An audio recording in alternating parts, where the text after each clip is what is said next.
Okay, hopefully the light and everything is sufficient. What's up? It's Cole, behind the camera once again, which is really not my style. But, it occurred to me since I'd been away for so long, and I was looking at my collection video, which I did last August, which is by far the most popular video I've done with well over 3,000 hits. I know a lot of people are into that sort of thing. I was just thinking about how in the past year, just how much my collection's changed. Now this isn't going to be nearly as long or anything like that. If you want to see most of my collection, just please refer to that video, which is quite long, and people were very nice about it. I was concerned that it would be too long and that it would be boring, but people were very nice and supportive and only seemed to have really good things to say about it, so that's great. So I just thought, since I've been away so long, and because this would help jumpstart things, and maybe give you a preview of some things to talk about that I plan on talking about, I would just show you some of the newer stuff that I've gotten in the past year. Mostly graphic novels. Yeah, we're not going to go with comics. We're just going to do graphic novels. This still isn't all of them, but this is sort of like the most significant ones. What I did was just took them out of their regular spots, and a few that didn't even have a spot because room is becoming a serious problem for me. And I just laid them out on the bed here, as you can see.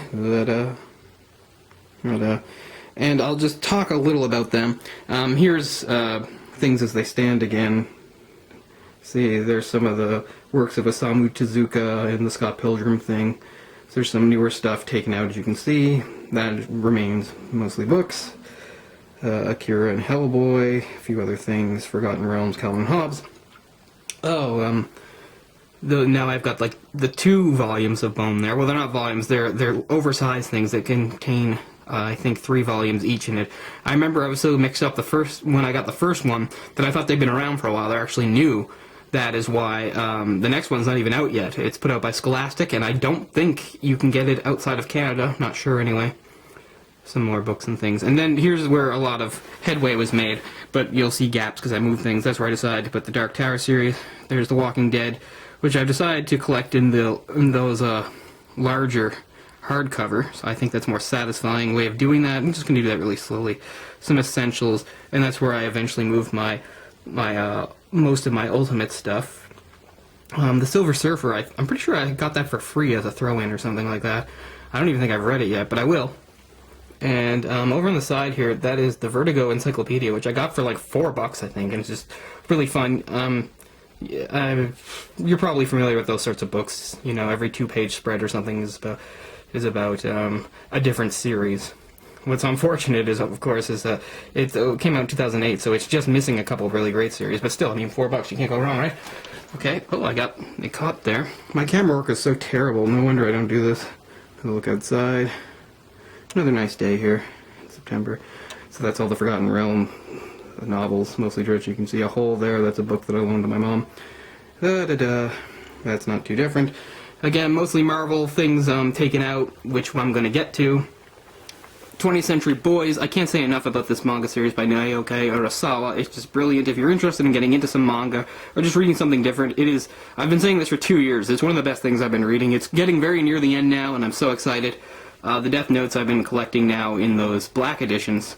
Oh, that's fairly new, the Fooly Cooley there, that's really cool. We'll talk about that sometime. This is mostly Batman and DC, and some of this stuff is new. See, those are the newer editions of the Nightfall, and the newer of No Man's Land. I'm going to talk about how they're different a little. 52, which I have almost all of now, which I really love. I might want to talk about Watchmen. And now I'm up to the 3rd volume of the Starman Omnibus. Okay, so let's get to some of the newer stuff. Ooh, swing. Okay. The Marvel Visionaries, Chris Claremont. Well, that makes a lot of sense, doesn't it? Hold on, give me a second here. Chris Claremont is one of my very favorite people at Marvel.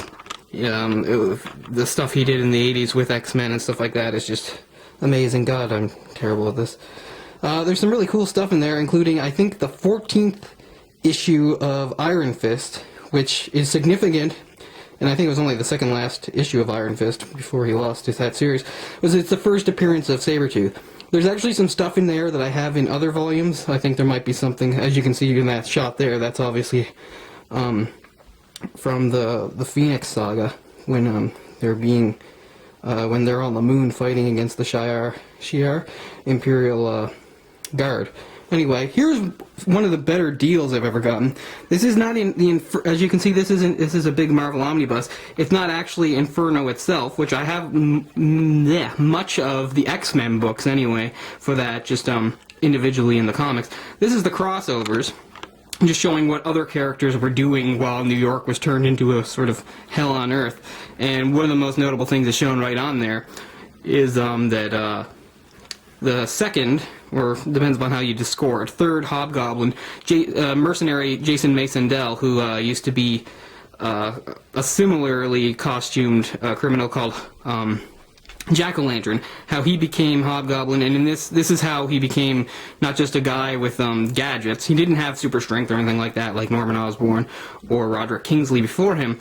But so in a desperate bid for that, he made a demon. He made a demon with a deal. He made a deal with a demon that was running around. So many demons, of course, during this that he give up his soul. So he became sort of like a real demonic goblin. He also becomes really obsessed with sin and stuff like that. And Todd McFarlane would take that. That actually is Todd McFarlane art on the front here in these issues of Spider-Man.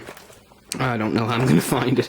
But anyway, so we've gotten all sorts of... Look, there's Fantastic Four. This is just what the other non-X-Men heroes were doing during all that. Yeah, you can see that is clearly McFarlane art. That is Harry as the Green Goblin. He's not actually being a criminal here. He's just simply trying to protect his family because Hobgoblin... oh wait, this is actually before he's transformed. Yeah, he hasn't transformed yet, so he's still looking for the original serum that gives super strength. And he thinks that Harry has it, since obviously he's the son of Norman. Anyway, I was really pleased to get this, because this wasn't something I was out looking for or anything like that. There was just a long time ago, there was like this sale when they had certain big, large hardcovers on sale. And when it was over, kind of, I still didn't buy it. And then I went in and pretended I didn't know what it cost, and I asked them, how much were you selling that for? And they gave me the number. And it's one of the only things I've ever haggled with. And it's not like it was brilliant on my part. I basically just said something about $10 cheaper, said, how about that? And they were like, yeah, cool. Finally, some Jack Kirby. Commandi, I'll probably do an episode on, so I won't say anything, but it's pretty fun stuff. There's some interesting Osamu Tezuka from, I think, the late 50s, early 60s, Princess Knight, which was notable because it was really, because it had a female heroine or whatever. It was really for young girls. Shoujo, is that what that is called? I'll fact check that. Okay, one of my favorite omnibuses, the Bendis Malieve run on Daredevil, Man Without Fear, which was the Marvel Knights at the time. This is Volume 2. It's a little screwed up for me because I have most of Volume 1 collected in smaller trades, including one of those Ultimate Collections, which is actually quite large, and I paid for a lot at the time. It's over there, but anyway. But still, one of my favorite series of all time. I actually have many of the individual issues, and I'll continue to buy them. I love them.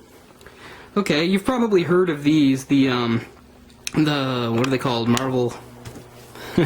the Marvel Premier Classic Collection, of which there's only supposed to be a sort of a set amount of each volume, usually like 1,500, 1,600, although apparently the Alpha Flight there, X-Men Alpha Flight, it says on it that only 900 some have been made. Let's see if I'm right.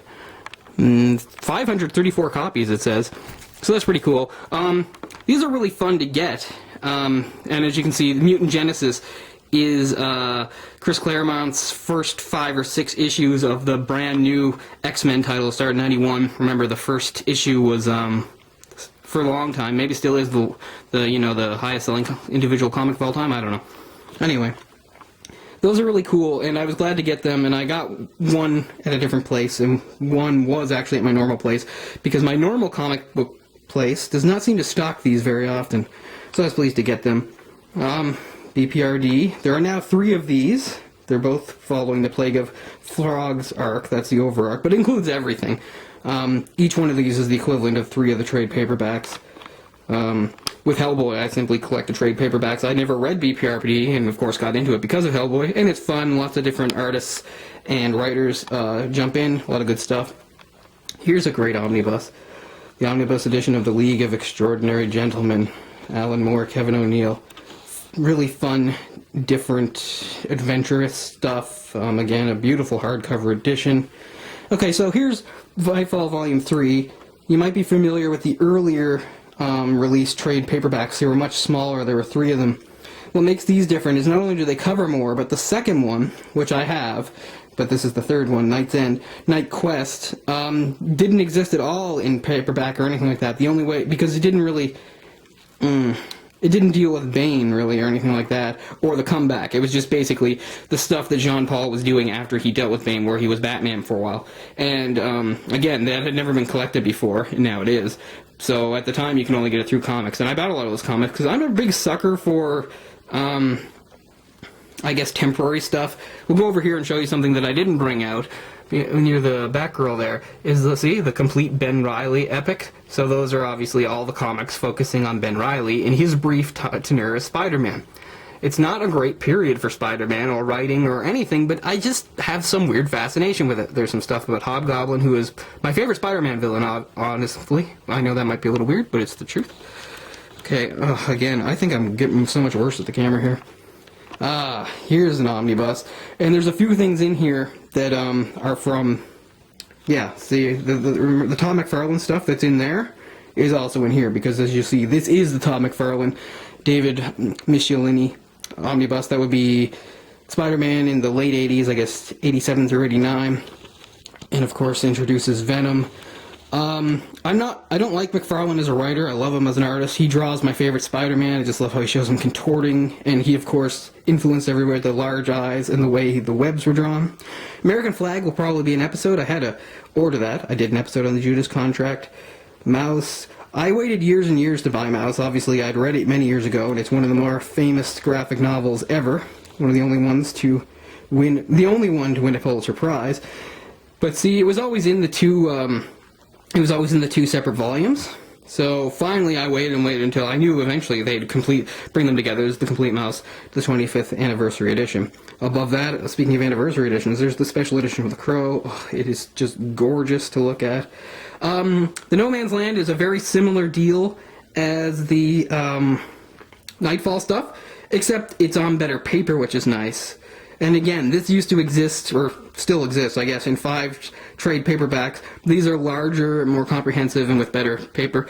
Maybe some people didn't really like Batman stuff in the 90s, but I really did, and I forgot to mention some of the writers, the main writers on Nightfall there, are still some of my favorite Batman writers. That would be like Chuck Dixon, Alan Grant, and Doug Moench. You've, of course, heard me talk about Doug Moench because he is the creator of my boy Moon Knight, and that's pretty much what he did. At the time when he left Marvel and didn't know what he was going to do about Moon Knight anymore and was leaving Marvel, DC had wanted him for a while, and he said, basically that was his condition. He said, let me write some Batman. He really wanted to. Okay, now we come to some disappointing things that aren't... Okay, Fantastic Four Season 1. You know, Marvel released a few of these back in, like, May.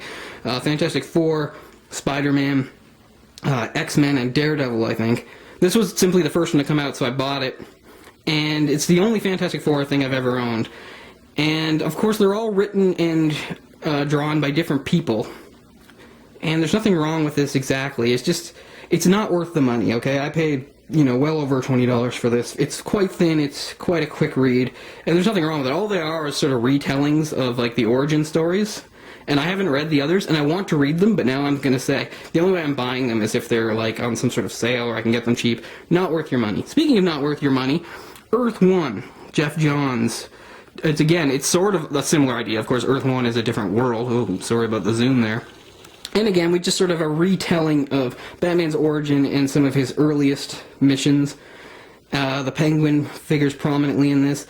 Again, there's nothing wrong with it, but, I know I've always told you guys I'm a writer and I love to write and, I'd love to write comic books someday. One thing I've never said, and, who would want to say this, and it sounds really ballsy and mean, but yeah, I could write something better than this. If you gave me the same assignment and said, do an Earth 1 origin for Batman, do a little story, blah, blah, blah, in that allotted time, I could do better than that. Jeff Johns, of course, is a great writer. I'm not as familiar with him as some people. He's done a lot of great stuff for DC, really revitalized, that was really his, specialty. He could revitalize sort of dying franchises. Anyway, I was excited because, Earth 1 was something different. And again, it's the same deal as the Season 1 there. It's thin, it's a hardcover, so you're paying a lot for it. Not worth your money. Unless you're really into Jeff Johns or you just have to have absolutely everything Batman, I would advise against getting it. Okay, so, panning around here. I think that's all. Oh, that's not all. There's the finale. My finale. I saved something good. For years, of course, there have been Absolute Editions, and I finally have two, taking advantage of a good sale, Absolute Watchmen and Absolute Dark Knight, and they are absolutely incredible. If there's... I mean, they are worth a lot. I mean, they cost you a lot. They set you back, but it is high quality stuff. So many great extras. One of the motivations for me for getting the Dark Knight one was because it also, besides the Dark Knight Returns, it also has the Dark Knight Strikes Again, which I've read before and don't think is good and never really wanted to buy. So now it's kind of good just to have it included. There's nothing really wrong with it. I don't know. Considering how awesome the Dark Knight Returns is, the Dark Knight Strikes Again is just weird and different and just disappointing as far as a sequel goes. Oh, sorry about the zoom. There I go again. There's amazing extra stuff here in the Absolute Watchmen. Like, there's a... I'd love to take it down and open it, but we don't have all day, and I've already rambled on. And God knows how clumsy I'd be trying to do everything one-handed with something that big. But, great extras in there. You got essays sort of written by, I was going to say Michael Moore. And, character sketches and outlines and early rough drawings of the characters and just an outline for sort of like the aims and stuff, and it's just amazing stuff. Sort of similar in Absolute Dark Knight. The extras aren't quite as good, but they're good. Some great stuff by Frank Miller. Okay, again, this has already turned much longer than I wanted it to be. Yeah, so next time will be a real episode. I just thought doing an update, which is, not my thing. I often look at other people's videos and they often do their graphic novel update or their comic update. It's like, here's what I bought this last week or this last month. That's not really my style. I'm not going to be doing that. I prefer taking something like a single subject here and discussing it, and that's what I'm going to get back to. But again, I thought, just because people liked my collection video and because my collection has changed so much, I thought I could do an update for that. Alright, so, I can sort of see my shadow there. God, I'm amateurish at this. But anyway, hopefully I'll look at this and it won't be too terrible. Thanks a lot for watching, guys. Yeah, next time will be an actual episode. Alright, thanks a lot. Peace out.